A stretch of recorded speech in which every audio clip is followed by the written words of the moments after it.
Isa ka rin ba sa naghahanap ng arrow button para makita mo kung ilan na ang nadadagdag sa 60k minutes of views mo? Ituturo ko sa inyo ang isang paraan kung nadadagdagan ba ang 60k minutes of views nyo. Pindutin nyo lang ang menu icon, pagkatapos i-click nyo lang yung inyong profile.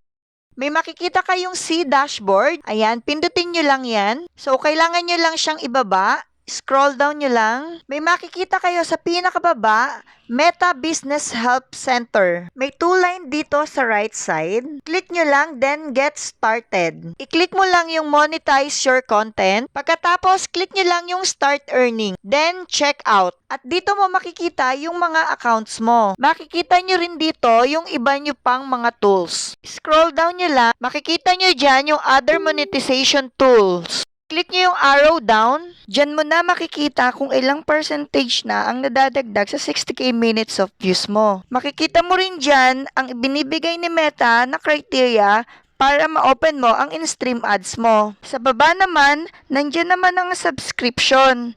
Makikita mo rin kung ilang percentage na ang nadadagdag sa'yo. Kung bago ka lang dito sa video ko, please like, share, and follow. Salamat sa panonood!